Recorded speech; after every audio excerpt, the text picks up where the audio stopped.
이제 여러분들이 관심이 있는 분도 없는 분도 있을 텐데, 마음이 생멸하느냐, 생주멸하느냐, 생주이멸하느냐, 각 학파마다 의견이 달라요. 이제 남방에서는 생, 주, 멸 세 가지를 얘기하고요. 경량부에서는 생과 멸, 설제부는 생, 주, 이, 멸 네 가지를 얘기해요. 자, 그래서 여기서는 청정도론에 이제 입각을 했기 때문에 생, 주, 멸을 얘기하는데,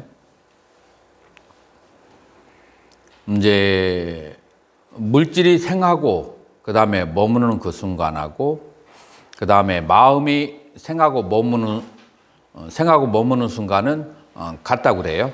근데 언제 다르냐면은 물질이 한 순간을 머무른다면 그 순간에 마음은 16번들을 생멸을 한다. 그래서 주에서 머무르는 상태에서만 다른 거예요. 이게 이제 청정도론에서 나온 거예요. 이제 인식 과정에 있어서 마음을 크게 7가지 종류로 그렇게 나눌 수가 있어요. 첫 번째가 뭐냐면, 자, 대상이 보이거나 소리가 들렸어. 자, 여기에서 죽비 한번 쳐봐요. 죽비를 딱 치면 저 소리를 듣고 오문 가운데서 어떤 문이 전향을 그쪽으로 향해 하겠어요? 이 문이 전향하는 거예요. 자, 이 문이 전향하면 그러면은 어떤 현상이 벌어지냐면은 이 바방가라고 하는 잠재의식은 잠재의식 속에서만 서로 주고받으면서 살다가 갑자기 이 잠재의식이 뭐예요? 왜 이게 움직여야 돼? 이제 가장 중요한 문제가 나오는데, 왜 잠재의식이 나오지 않으면 대상을 알 수가 없는 거죠. 잠재의식을 다른 말로 뭐라고 그래요? 의근이라. 이게 의근이야. 잠재의식이. 이 바방가가 의근이야. 그러니까 의근이 나오지 않으면 그러면은 아무것도 인식할 수가 없는 거예요. 그래서 의근이 자기의 생각 속에만 사로잡혀 있다가, 학생, 뭔가 어떤 사람이, 학생이 막 그냥 자기 생각에 이제 과거에 빠져 있는데, 학생, 왼압을 안 한다, 부르는데 자기 생각에 빠져 있으면 이 소리가 안 들리잖아요. 그래서 옆에 학생 보고 치라고 그래. 딱 치면은 깜짝 놀라서 왼압을 안 한다 하면은 저요? 하게 되잖아요. 자, 그때 이 근이 전향을 할 때 내가 생각 속에 빠져 있으면 아까 저 1번이 뭐예요? 아띠따 바방가라고 했잖아요. 과거 유분이라고 했잖아요. 내가 과거의 생각에 사로잡혀 있으면 소리가 안 들려. 그러니까 얘가 이 소리로 향해 줘야 돼. 소리로 향하는 과정 속에서 3가지 과정을 거쳐야 되는데, 첫 번째가 과거의 생각에 사로잡혀 있는 그 과거 유분이 있고 바방가가 있고, 그 다음에 그것이 두 번째 소리를 딱 들으면은 움찔하고 놀라게 되죠. 움찔하고 놀라면서 과거를 생각하고 있던 이것을 어떻게 해야 돼요? 오문으로 전향을 해야 돼. 이근으로 전향을 하잖아요. 그래서 1번 과거 유분, 2번 유동 움직임, 3번 오문, 3번 그 과거로부터 끊어지고 4번 오문 전향이 있게 되는 거예요. 그 1, 2, 3, 4번 잘 한번 보세요. 이해가 되나요? 자, 그렇게 해서 이제 오문으로 이제 이근으로 전향을 했어요. 그래서 무슨 식이 발생하죠? 이식이 발생해요. 자, 여기서 중요한 것은 이식이 발생하는 데는 두 가지가 작용해요. 두 가지가 뭐죠? 하나는 그 바방가라고 하는 의근이 가 있어야 되고, 또 하나는 대상이 뭐가 있어야 돼요? 소리라고 하는 표상이 있어야 돼요. 그래서 전오식은 두 개가 있어야 돼. 두 개가 뭐예요? 하나는 의근이고 또 하나는 표상이야. 이 표상은 어디서 나온 거예요? 경계에서 나온 거예요. 그 소리에서 나온 거죠. 이 두 개가 있는 상태예요. 그런 다음에 요거는 이제 전오식이에요. 자, 이식이 되는 거야. 그 다음에 이것을 어떻게 해야 돼요? 이거를 의근이 다시 떨어뜨려서 받아들여야 돼요. 그러면은 의식하고 이식하고 차이점이 뭐가 되느냐? 똑같이 의근이 작동을 한다면 이 문제가 발생해요. 자, 그게 어떤 차이가 있어요? 이식하고 의식하고 결정적인 차이점은 뭘까요?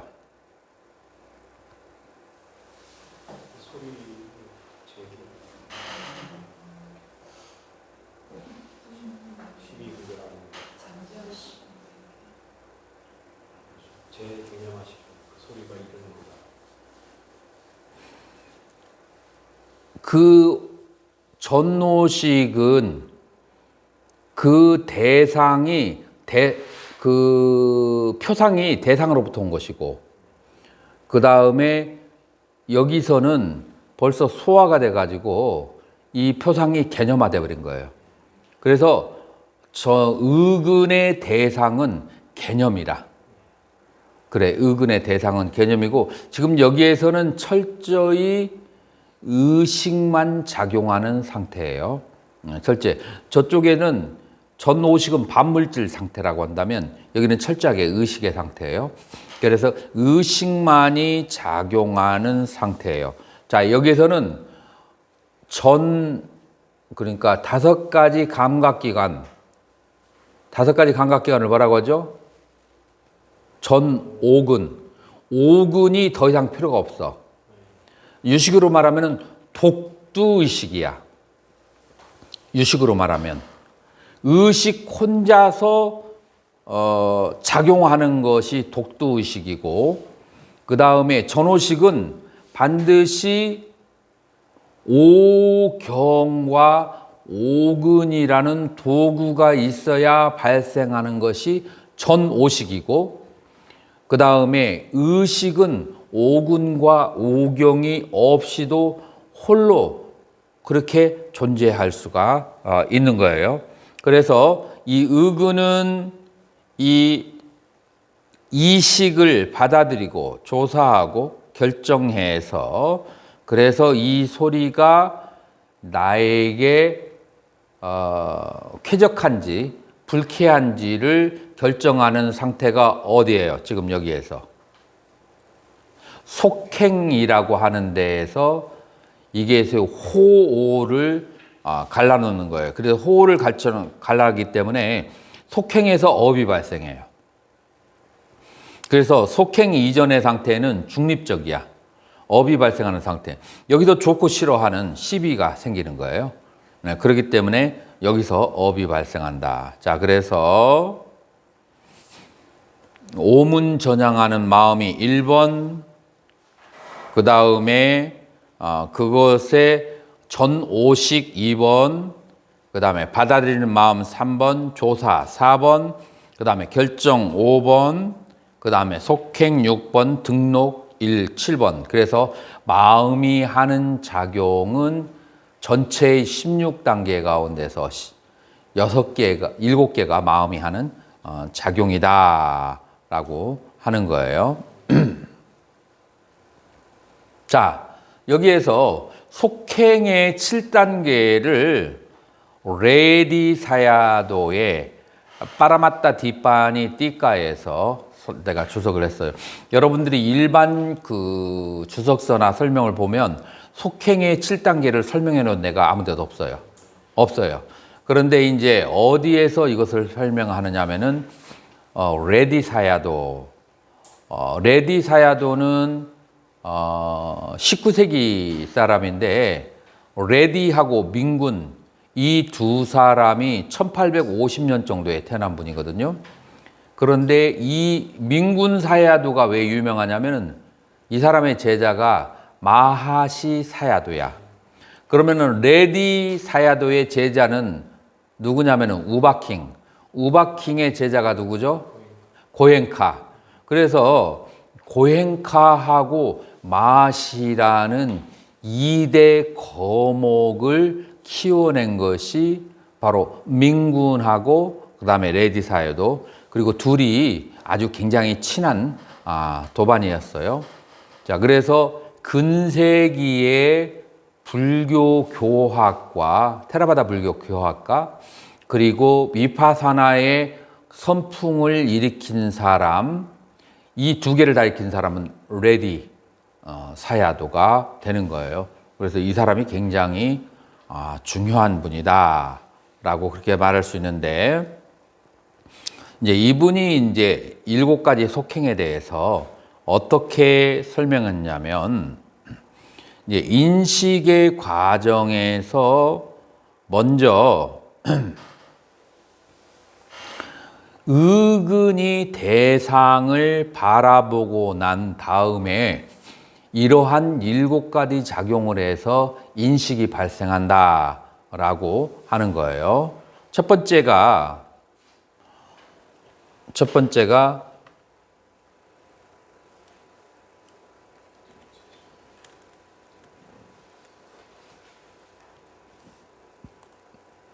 대상을 전체적으로 파악하는 과정이에요. 여러분들 그 TV에 화면에 보면은 산이 있고, 그 다음에 강이 있고, 집이 있고, 사람이 막 움직이는 것을 우리는 TV에서 볼 수가 있어요. 우리는 여기 컴퓨터에서 볼 수도 있고. 그런데 실제로 산과 사람과 그 다음에 바다가 움직이는가요? 아니면 실제로 움직이는 건 뭐예요? 그 TV 화면에서.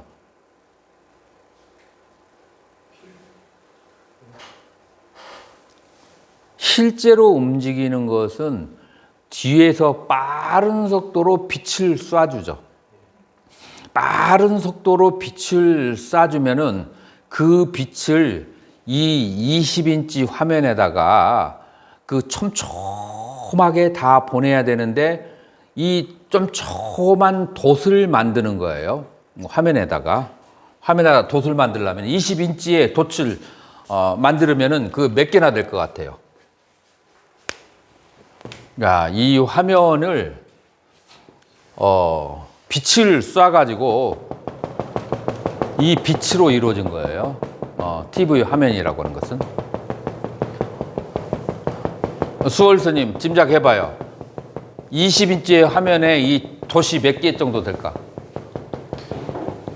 아까 그 1600 곱하기 900 그 숫자 정도. 화면은 해상도 하고 이제 관련돼 있죠. 자, 그래서 이제 1600에다가 900 하면은 그럼 몇 개 정도 돼요? 한 200만 개 되겠죠. 200만 개의 돛을 쏴야 돼. 자, 200만 개의 돛을 쏘는데 그냥 빛으로 쏴버리면 그러면 사람이나 그 모양이 나오지 않아. 그러면 중간에 이제 반도체가 어떤 작용을 하냐면은, 하나는 어둡게 만들고 빛이 나오면은 그것을 갖다가 막아버리고, 하나는 보내버리고, 막고 보내고, 그러니까 1, 2 작용을 하는 거예요. 그러면은 두 번째로 나오는 것을, 빛이 나오는 것을 두 번째 진공관에서 이 빛을 빨주노초 파남보 어떤 색깔로 보낼까를 결정해요. 그렇게 해서 돛으로 만들어진 그 점들이, 그것이 달이 되고, 그 다음에 산으로 보이고, 그 다음에 사람으로 보이고, 집으로 보이는 거지만 실제로는 뭐예요? 색깔 있는 점들의 집합이에요. 그런데 우리가 봤을 때는 여기에서 사람들이 아름다운 사람, 그 다음에 추한 사람, 서로 사랑하고 미워하고 하는 것들이 화면에서 보이잖아. 그러나 실제로는 뭐예요? 점들의 집합이라. 그래서 이 점들을 우리의 마음은 이 점들을 보고 그것을 캡처해서 그것을 이해하는 능력이 있어요. 그 이해하는 그 능력이 우리의 그 점점점을 아주 그 빠른 속도로 봐서 먼저 모양을 우리의 마음이 만들어내는 작용을 가지고 있고, 그 다음에 이 속에서 색깔을 구분해내서 만들어내는 작용을 해요. 그래서 이런 그 미세한 작용을 걸쳐서 우리에게 사람 집으로 보이는 것이지, 만약에 이 마음이 이런 조합해내는 능력을 가지고 있지 않으면 이거는 그 TV는 점들의 집합일 뿐이라. 그래서 만약에 문명을 공부하지 않은 늑대 소년이 TV 화면을 아주 예리한 시력을 가지고 쳐다보면은 그거는 거기에서 뭐 드라마가 나오는 것을 보고 이 사람은 뭐만 보여요? 그 미세한 그 점들이 일어났다 사라졌다 그것만 보이게 되는 거예요. 그러나 우리 보통 사람에게는 그것을 형상으로 만드는데 그 과정을 7가지로 얘기하는 건데, 사무다야 가이까, 이 그 점점점점 이렇게 해서 수백만 개의 돛을 그것을 뭉뚱그려서 파악하려고 하는 그런 능력이 첫 번째가 발생하고, 그 다음에 두 번째로는 완나살카라나, 그 색깔들의 여러 가지를 어떤 색깔을 빨간, 노란, 파란색으로 결정하는 심적인 작용이 있고, 그 다음에 왓두가이까, 그래서 그런 색깔과 그 다음에 형체를 통해서 이것의 어떤 전체적인 형체를 내가 이제 의도적으로 인식하는 그런 세 번째 작용을 하고, 그 다음에 네 번째로는 그것을 파악하고 난 다음에 그렇게 인식을 해버리고, 그 다음에 인식을 하고 난 다음에 그 인식한 대상에다가 이름을 붙이고, 그 다음에 이름을 다시 인식하는 과정이라고 하는 것을 아까 얘기한 속행이라고 하는 7단계에서 이와 같은 미세한 작용들을 이 1초에 16번 생각이 일어나는데, 그 과정에서 빠른 속도로 마음이 이와 같은 작용을 하고 있다는 거예요. 상상이나 해본 적이 있어요? 그러면 이런 질문이 나겠지. 이런 질문이. 우리는 인생을 살면서 그 1초 사이에 이런 생각을 한다는 것을 알지도 못하고 살아왔는데 도대체 당신들은 어떻게 알았습니까? 이제 이런 것이 발생한다는 것을 어떻게 알았습니까? 라고 얘기하면 수월 스님 레디사이어드는 뭐라고 대답할까요? 선정을 통한 선정의 힘을 통한 윗바사나로 저걸 인식 과정을 관찰하지 않습니까? 그렇죠.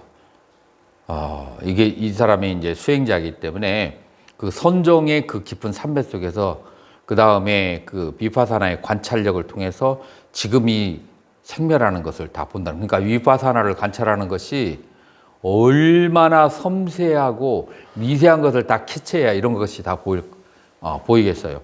그리고 위파사나를 하기 전에 얼마나 선정력이 있어야 이런 미세한 것까지 잡아낼 수 있겠어요.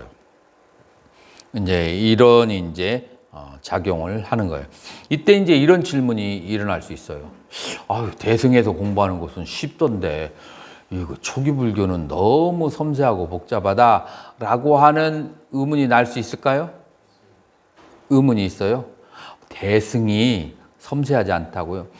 유식의 알라야식에 작용하는 것을 그 다음에 추상과 세상을 그거를 십지를 수행하면서 다 닦아나가야 돼요. 십지를 여러분 십지경을 보면은 추상과 세상의 번뇌를 어떻게 닦아나가는지 얼마나 행으로 그렇게 설명을 하거든요. 수없이 많은 세월 동안 삼아승직업을 닦아야 된다고 유식에서 얘기하는데 그게 어떻게 단순하고 간단하겠어요. 그래서 사실 이 청정심을 회복해서 부처가 된다라고 하는 것이 그렇게 간단한 일은 아니다. 자, 그래서 우리가 지금 현재 구사론을 공부하니까 구사에서는 이러한 경지를 터득한 나란히 되는데 최소 몇 생을 꼽을까요? 최소 3생을 얘기해요. 왜 3생이라고 하냐면 우리 저번 주 공부할 때 얘기가 나왔어요. 목샤 바기야라고 했죠. 그게 무슨 뜻이죠? 목샤, 해탈을, 바하가 부분적인 해탈을 이야, 성취한 사람이에요. 그게 일생 걸려요. 목샤바기야. 순해탈분을 그 성취하는 데 있어서 일생으로 그렇게 잡고, 두 번째는 순결택분이라고 있어요. 이거는 지금 목샤바기야, 순해탈분은 무슨 위에서 얻어지죠? 자량 위에서. 그 다음에 순결택분은 어디에서 이루어지죠? 가행 위에서 이루어져요. 그래서 순해탈분 일생, 순결택분 일생, 그 다음에 거기에서 아라한이 되는데 일생. 이렇게 최소를 3생으로 그렇게 구사론에서는 잡고 있어요. 최소가. 근데 이제 금생에 태어났을 때 전생에 순해탈분이나 순결택분을 성취한 사람이 태어났는지 아닌지는 사람들이 잘 모르죠. 그렇기 때문에 저번 생에 순결택분의 지위에 오른 사람이 지금 금생에 있으면 그 금생에 아라한이 이제 되는 거죠. 자, 그래서 지금 이렇게 그 마음의 그 움직임을 그렇게 1초에 16번이 생멸하는데 그 16번 중에서 아까 얘기했던 거에다가 이 7단계의 그 속행의 그 단계, 그러고 난 다음에 그렇게 분별이 끝나고 났으면 그것이 마음의 기록이 되잖아요. 그걸 등록이라고 그래. 마음의 기록이 되어서 어디에 가라앉아요? 바방가, 잠재의식에 가라앉아서 그것이 또 다른 나의 업이 되는 거죠. 이거를 1초에 16번씩을 계속 진행. 17인데 왜 16이라고 하느냐?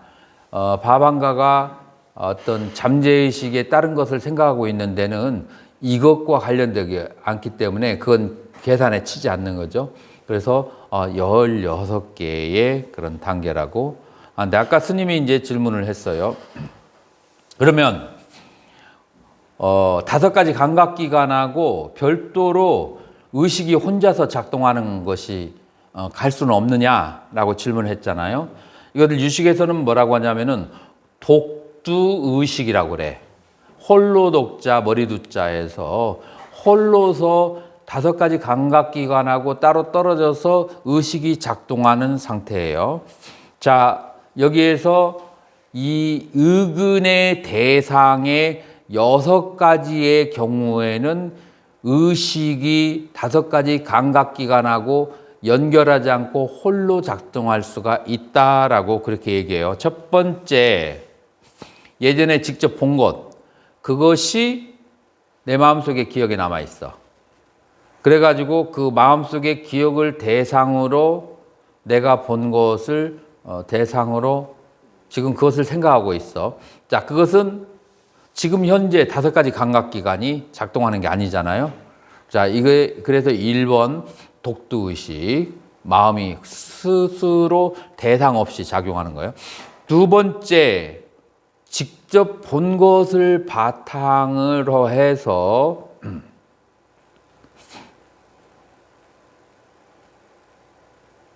내가 가장 먼저 떠오르는 생각을 얘기를 할게.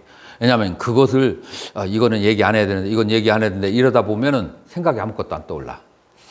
예전에 용묵 스님이 그 학감 스님하고 있었는데 어떤 경우가 있었냐면은 어떤 비군 스님 포도를 가져왔어. 근데 나는 안 봤어. 나는 방 안에서 창문으로 바라보고 있지. 그래가지고 그것을 씻어가지고 접시에서 담아가지고 오더라고.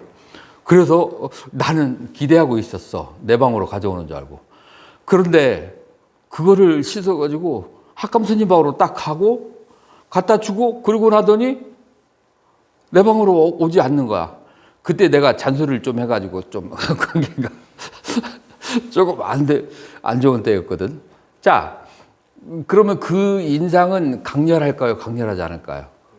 강렬하죠. 왜냐하면 나는 포도를 굉장히 좋아하는데 학인이 씻어가지고 가져오는데 학감방에만 갖다 주고 학정스님 방에 안 갖다 주는 것이 굉장히 복잡한 생각을 일으키죠. 자, 그래가지고 내가 혼자 앉아 있었어. 혼자 앉아 있어서 그 장면이 딱 보이죠? 그러면 1번이야. 장면을 본 거 가지고 이 중이 왜 내 방으로 안 가져왔지? 라고 생각하면 2번이야. 그 과거에 그 기억했던 것을 가지고 그것을 가지고 생각을 그렇게 하는 거야. 자, 그다음에 세 번째로는 이제 우리가 경을 이제 읽는 거죠. 그래서 경을 읽은 것을 바탕으로 해서 내 기억에 남잖아요. 그래서 애방매 수땅 애깡 사마양 비하라띠 이게 가만히 앉아있는데 생각이 나. 그러면 이제 세 번째예요. 예전에 들었던 것이 기억나는 거야. 그 다음에 애방매 숫땅 숫따에다가 앙자가 들어갔는데 왜 여기에 이 앙자가 들어갈까? 여기에서 주어는 뭐 여기에서 동사가 뭐지? 이 숫땅 이것은 동사가 아닌데 이것은 앙으로 하니까 이거는 명사에 해당하는데 우리는 보통 이와 같이 들었다라고 이렇게 번역을 하는데 라고 생각을 하면서 그런 것들을 들었던 것을 생각을 하는 거예요. 그러면은 이제 뭐예요? 4번이 되는 거예요. 자, 이게 전부 다 지금 현재 5가지 감각기관이 작동하지 않는데 그런데 이제 나 혼자 마음이 작용을 하는 것을 말하는 거예요. 4번. 그 다음에 5번째는 내가 믿는 것이나 어떤 견해, 그런 내 믿음이나 내가 가지고 있는 견해를 내가 스스로 생각을 하는 거야. 내가 지금 이게 옳다라고 생각을 하는데 정말 옳을까? 나의 믿음과 견해에 대한 그걸 관찰을 하는 것이 이제 5번째. 이것도 5가지 감각기관하고 별도로 지금 일으키는 생각이에요. 그 다음에 6번째로는 내 업에 의해서 혹은 사대야 부조화에 의해서 어떠한 경험을 하는 것을 이제 말하는 거예요. 그것이 뭐냐면은 심리적인 경험을 하는 거예요. 자, 그래서 지금 여기에서 업에 의해서 천신이나 사대에 의해서 나에게 뭔가 경험이 되어지는데 그건 5가지 감각기관 때문에 그런 게 아니라 내가 헛것을 보거나 아니면 나의 업에 의해서 내가 자의적으로 그렇게 인식되어지는 거예요. 이것을 이제 6번째로 하는 거예요. 그래서 5가지 감각기관하고 관련 없이 인식되어지는 과정이 몇 가지가 있다? 6가지가 있다라고 이제 그렇게 알면 돼요. 지금 내가 여러분들에게 설명한 것은 굉장히 뭐라고 할까? 전문적인 내용이에요. 이거는 박사 반 정도 돼서 들어가는 내용인데 뭐 이게 이제 자주 있는 게 아니니까 오늘 다루는 김에 한번 다뤄봤어요. 업에 작용하는 시간에 따라서 4가지를 그렇게 구분할 수 있어요. 뒷다 담마라고 하는 것은 이제 즉각적으로 뒷다 담마 현생에 미치는 즉각적으로, 그 다음에 우빠빠자 베다니아 다음 생에 미치는 거예요. 그 다음에 아빠라빠 빠리야 베다니야. 그래서 내가 열반에 들기 이전에는 언젠가 이 과보를 받아야 돼. 그래서 현생, 다음 생, 그 언젠가 받아야 되는 그런 업. 그 다음에 아우시. 내가 과보를 안 받았는데도 그 업이 저절로 소멸되어 버리는 이제 그런 경우가 있어요. 내가 이제 어떤 그 욕계에서 어떤 이제 잘못을 저질렀어. 그래서 욕계에서 받아야 되는데 내가 이제 선정을 깊이 닦아서 새끼로 그냥 딱 그렇게 초월해 버린 거야, 욕계를. 그러면 그 이제 욕계의 그 업은 그냥 끝나버린 이제 그런 업이 되죠. 그래서 업이 작용하는 시간으로서 네 가지로 존재한다. 그래서 자, 그런데 여기서 이제 중요한 것은 뭐냐면 현재 받는 것이 좋을까? 다음 생에 받는 게 좋을까? 아니면은 먼 훗날에 업의 과보를 받는 게 좋을까? 수월 스님, 언제 받는 게 좋을까요?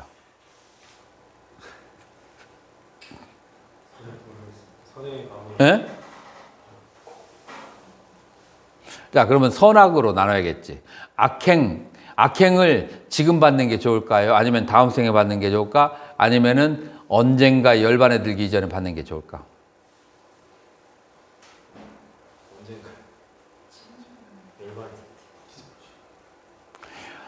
수행이 깊어질수록 그 과보가 더 빠르고 그래서 바로바로 받아지고요. 수행이 깊지 않은 사람들에게는 다음 생이나 다다음 생으로 미뤄져요. 그래서 수행이 깊은 사람들은 빨리 악업을 다 받아서 소멸해서 없애버려서 다음 생으로 연결이 안 되는 이제 그런 이제 상태가 되죠. 그래서 이제 아나함이나 이제 이런 경우에는 아나함 이상은 이제 금생에 다 악업은 받아버리게 되죠. 그래서 선업은 그럼 어떨까요? 선업은 빨리 받는 게 좋을까? 아니면 뒤로 미룰수록 좋을까요?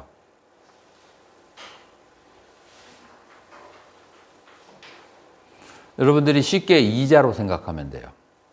이자로 생각해서 빚을 진 것에 이자하고 그 다음에 내가 디포짓, 저금을 한 것에 이자하고 이게 다음 생으로 넘어갈 때 대략 16배가 올라간다라고 얘기했을 때 그러면 결론은 어떻게 될까요? 악업은 빨리 받아버리고 선업은 뒤로 밀어버리는 게 선악의 과보는 밀어버리는 게 낫고 여기서 이제 중요한 대승의 개념이 나오는데 이 선업을 지은 것을 디스트리뷰션 남에게 나눌 수가 있어요. 이런 얘기를 초기불교에도 이런 것이 있다는 것을 들어봤나요? 내가 선업을 지은 것을 누구누구를 호명해서 지칭해서 그 선업을 남에게 나눠줄 수가 있어요. 들어봤어요?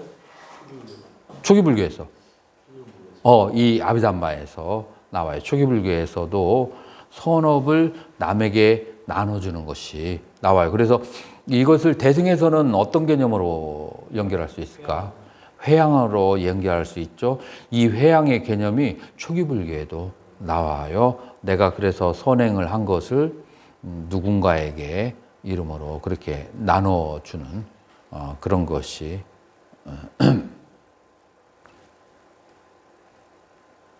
자, 여기에서 즉각적으로 업의 효과를 미치는 것은 아까 속행 가운데서 그 7개의 속행하고 연관이 돼요. 그래서 이 잠재력이 가장 약한 첫 번째 생각이 속행의 1번은 이 생에서 거두어지는 거예요. 그래서 즉각적인 욕항은 그건 속행의 1번에 해당하는 거고 그 다음에 이제 두 번째 다음 생에 미치는 것은 무엇이냐면은 속행이 몇 개로 이루어졌어요? 7개로 이루어졌잖아요. 7번째 일어난 생각이 다음 생으로 가요. 7번째 일어난 생각이 다음 생으로 영향을 미치게 되고 그 다음에 2번에서 5번까지의 속행의 생각은 그러면 그건 어떻게 되겠어요? 그건 이제 열반에 들기 이전까지. 자, 그래서 이제 속행의 1번부터 7번까지가 금생과 다음생과 무제한의 업하고 관련된다는 얘기는 어떻게 생각하세요?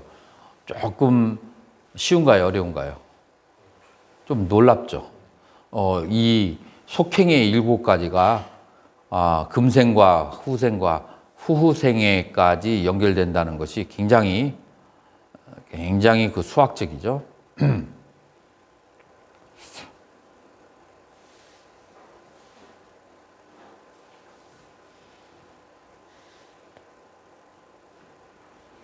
자, 그 다음에는 이제 과보가 발생하는 장소로 4가지가 장소가 있다라는 거예요. 4가지가 뭘까요? 과보가 발생하는 장소 4가지.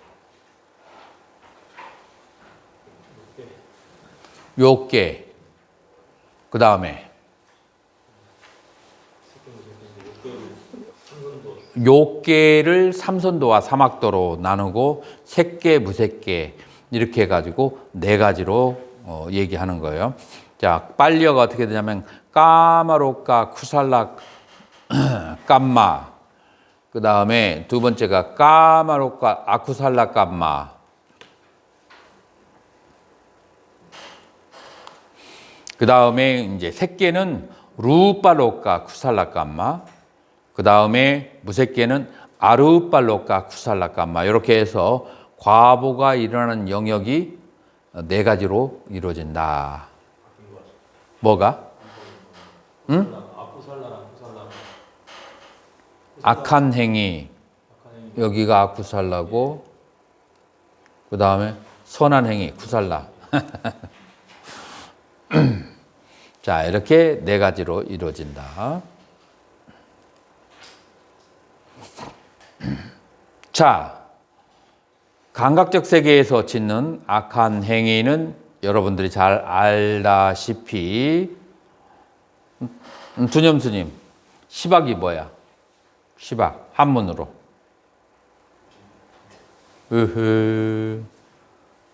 일광스님, 시박이 그 우리 천수경에 나오는 한문으로 어떻게 돼? 시작이.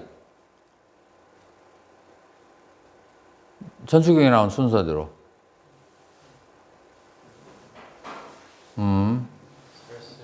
살생, 투도, 사음, 요거는 신업이고, 그 다음에 두 번, 망어, 기어, 양설, 악구, 이건 구업이고, 그 다음에 탐, 진, 치, 이거는 의업이 이제 되는 거죠.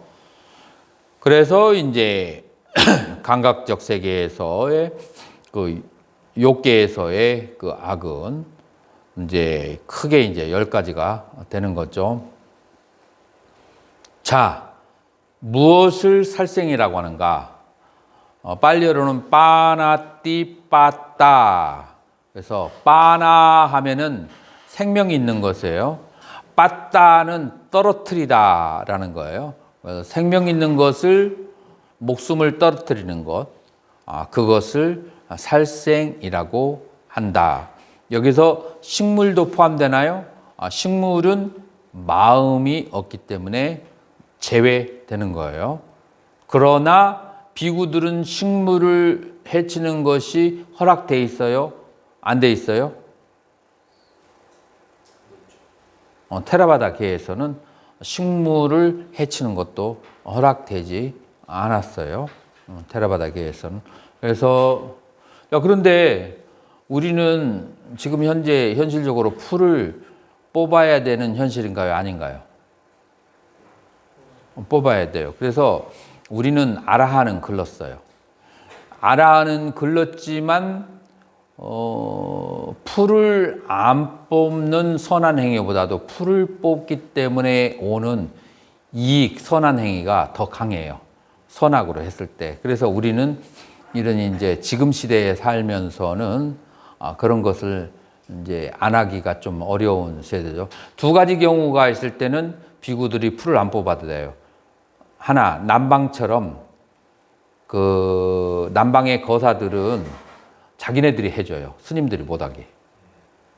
그렇게 해줄 수 있다면, 왜냐하면 풀을 안 뽑으면은 거기에 짐승이나 해충이나 이런 것 때문에 더 안 좋은 일이 이제 발생하거든요.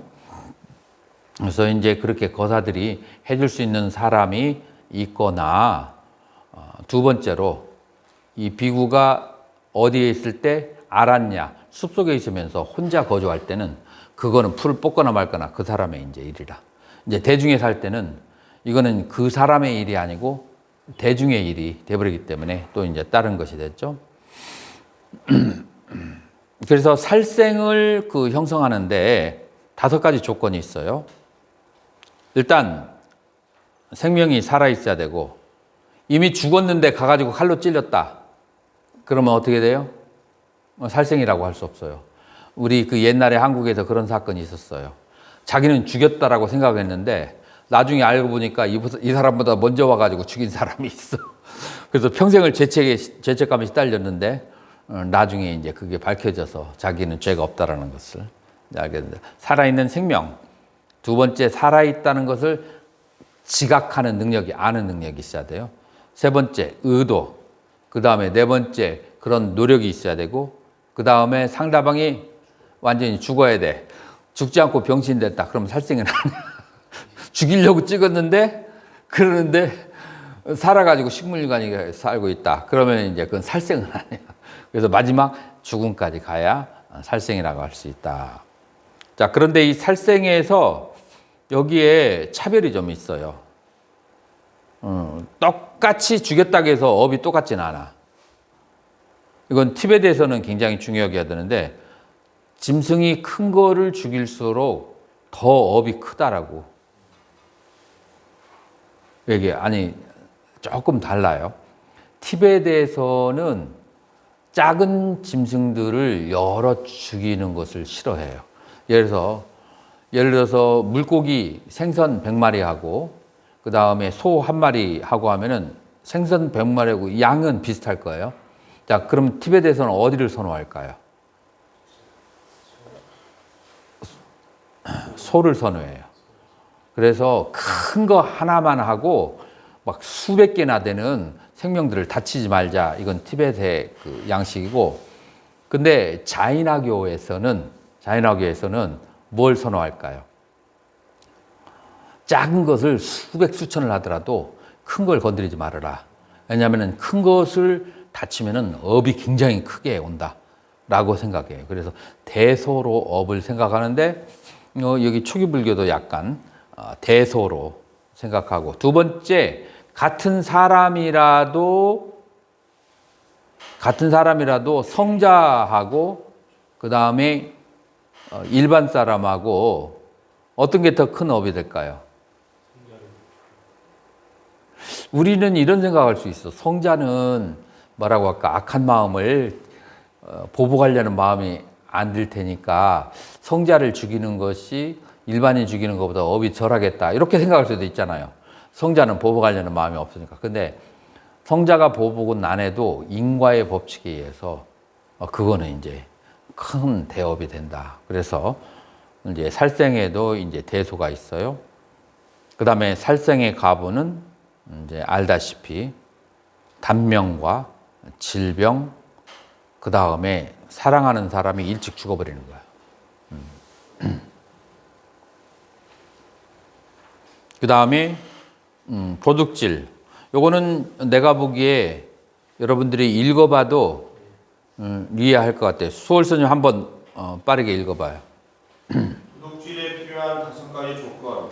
다른 사람의 재산, 다른 사람의 재산임을 아는 것, 훔치려는 의도, 훔치는 노력, 실제적으로 훔치는 것. 도둑질의 과부는 빈곤, 비참, 좌절, 종속된 직업이다. 자, 읽다가 모르는 게 있으면 질문하세요. 그 다음. 삿된 음행, 삿된 성관계의 불선업에 필요한 4가지 조건. 즐기려는 생각, 그에 따른 행위, 만족하기 위한 수단, 만족. 그릇된 성관계의 필연적인 결과는 많은 적이 생기고 원하지 않는 자를 배우자로 만나며 여자 또는 거세된 남자로 태어난다. 거짓말, 거짓말의 불순업에 필요한 4가지 조건. 사실이 아닌 속이려는 의도, 말하는 것, 속이는 행위, 거짓말의 결과는 모욕적인 말을 듣거나 중상모략과 불신을 당하고 악취를 풍기는 입을 갖게 된다. 비방의 불선업, 비방하는 불선업에 네 가지 조건이 필요하다. 분열된 그룹, 그들을 이간시키려는 의도 또는 타인에게 인정을 받으려는 욕망, 그에 따른 노력, 말하는 것. 비방의 결과는 이유도 없이 우정이 깨지거나 좋은 친구가 없는 것이다. 거친 말, 거치는 말의 악업에는 세 가지 조건이 필요하다. 욕을 듣게 될 사람, 성난 생각, 실제적으로 욕하는 것이다. 거치는 말의 결과는 다른 사람들이 싫어하고 거친 목소리를 갖는다. 잡담, 팔탐심의 불선업. 잡담의 불선업에는 두 개의 조건이 필요하다. 잡담하려는 의도와 잡담하는 것이다. 잡담의 결과는 심신의 장애와 사람들에게서 신용을 얻지 못한다. 탐심의 불선업이 되기 위해서는 두 가지 조건이 필요하다. 다른 사람의 소유물과 그것들을 욕망하는 것이다. 탐심의 결과는 자신의 바람이 달성되지 않는 것이다. 악의 업에 필요한 두 가지 조건. 악의 두 가지 조건. 다른 사람과 그를 해치려는 생각. 악한 의도의 결과는 추한 욕망과 여러 가지 질병, 미움받는 성격이다. 사견은 사물을 그릇되게 보는 것. 행위의 과보를 부정하는 잘못된 믿음 등이 사견이다. 사견의 불선업에 필요한 두 가지 조건. 대상에 대한 왜곡된 견해, 잘못된 생각으로 이해하는 것.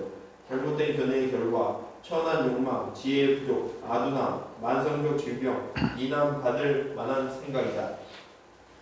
10가지 잘못된 견해. 이 10가지 잘못된 견해는 탐진치의 치에 속하는 거예요.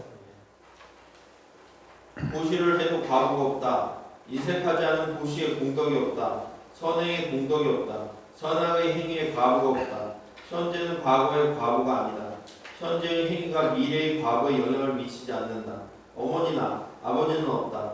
즉 그들을 존중하며 효도하지 않는 행위.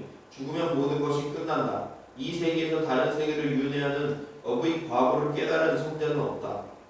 라고 하는 이런 이제 10가지 견해를 가지고 있는 것이 사견, 잘못된 견해 같은 거예요.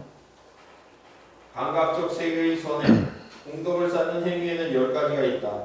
보시, 지계, 선정, 공경, 봉사, 공덕을 남에게 돌리는 것, 다른 사람의 선한 행위를 기뻐하는 것, 법을 듣는 것, 법을 설명해 주는 것, 올바른 견해를 갖는 것 등이다. 자, 아까 내가 공덕을 남에게 돌리는 것이 바로 6번 빠띠다나 공덕을 남에게 돌리는 것이 거기에 해당하는 거예요. 이것이 바로 욕계에서 할 수 있는 10가지 선행이 되는 거예요. 보시는 부유함을 가져온다. 지게는 좋은 밤이나 행복한 세계에 태어나게 한다. 선정은 새끼와 무새끼에 태어나게 하고 더 높은 지혜와 해탈을 얻는 것을 도와준다. 타인에게 공덕을 돌리는 것은 다음 생에 태어날 때 부유함의 원인이 된다. 다른 사람의 공덕을 기뻐하며 어디에 태어나든 기쁜 일이 많이 생긴다. 공경하는 것은 고귀한 가문에 태어나는 원인이 된다. 봉사는 많은 추종자를 거느리게 한다. 다른 사람의 선한 일을 칭찬하는 것은 자신이 칭찬받는 일이 된다. 사고에 귀의하는 것은 번뇌를 소멸시키고 명상은 다양한 형태의 행복으로 이끈다. 세계에서 짓는 선악이 세계에는 5가지 선정이 있다. 초선, 탐구, 고찰, 즐거움, 기쁨, 시밀 경성의 도덕적 의식. 2선은 탐구, 즐거움, 기쁨, 시밀 경성의 도덕적 의식. 3선은 즐거움, 기쁨, 시밀경의 도덕적 의식.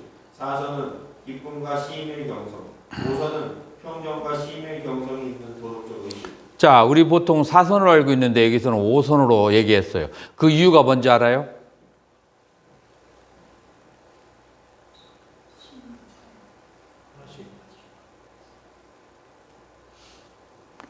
그래서 이제 심과 사가 있는 희열과 기쁨이 초선이라고 한다면 이제 경전에서는 심과 사가 없는 희열과 기쁨으로 얘기하는데 가끔 가다가 경전에서 심은 없는데 사가 있는 상태가 있어요.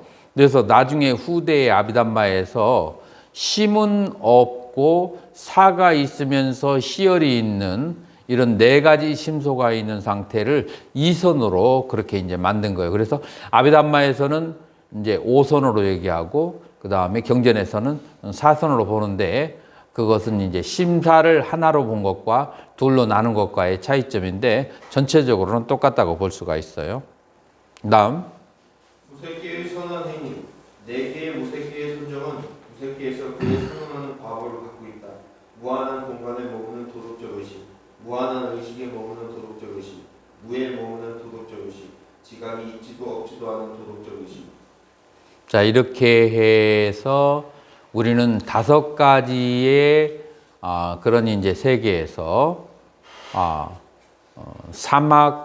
삼악도와 관련된 욕계, 삼선도와 관련된 욕계, 그 다음에 색계, 무색계, 이제 출세가는 여기 지금 만들어왔는데 지금 이 4가지의 그런 이제 선한 행위를 지금은 다루고 있어요. 실질적으로는 이제 출세간의 선한 행위까지도 다루게 되면 그러면은 5개가 돼요. 세간하고 출세간이 이하가 붙어 있어요. 여러분들이 그걸 알아야 돼요. 이하가 붙어 있는데 세간은 로가예요. 플러스 이하. 그 다음에 출세간은 로가, 로쿠 따라 플러스 이하예요. 그래서 로끼야, 그 다음에 로쿠따리야. 그래서 세간의 출세간의 그런 이제 뜻이에요. 출세간은 아까 얘기한 것처럼 사상팔배, 그 다음에 벽지불, 그 다음에 보살 이렇게 이제 구성되는 거예요. 그래서 이제 불교의 세계를 이렇게 이제 전반적으로 업으로 발생한 세계가 이렇게 이제 된다라고 하는 것을 전반적으로 얘기를 했어요. 질문 받겠습니다. 말씀한 16인식이 우물의 확장이라고 좀 봐도 될까요? 인식의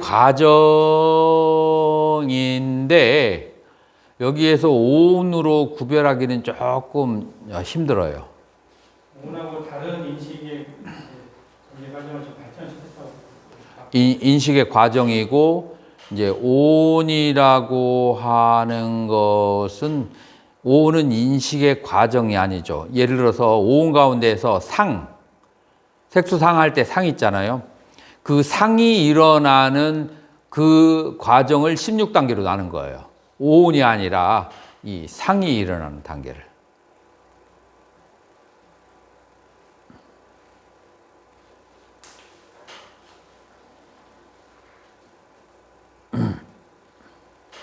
자, 또 다른 질문.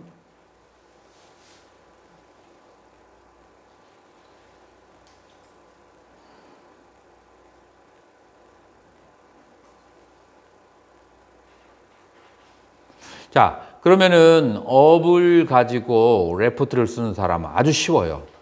지금 여기 재료가 굉장히 많기 때문에 글을 쓰는 것이 숙달이 안 된 사람은 지금 내가 강의한 것을 전부 다 타이핑을 쳐요. 원래 그렇게 시작하는 거예요. 전부 다 타이핑을 쳐서 그래가지고 나한테 보여주면 내가 이제 그걸 어떻게 이제 배열하고 정리하고 논문 형식으로 하는가를 그렇게 해줄 수 있어요. 이제 글을 써본 경험이 있는 사람은 지금 이 재료를 가지고 이제 글을 쓰면 되고, 글을 이제 쓴 지가 너무 오래됐다라고 하는 사람은 그런 식으로 하는 방법이 있어요.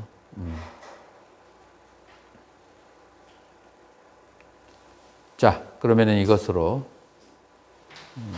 업에 대한 것을 마치도록 하고, 다음 시간에는 그 설일체의부의 수행론, 가행이 공부하도록 하겠습니다.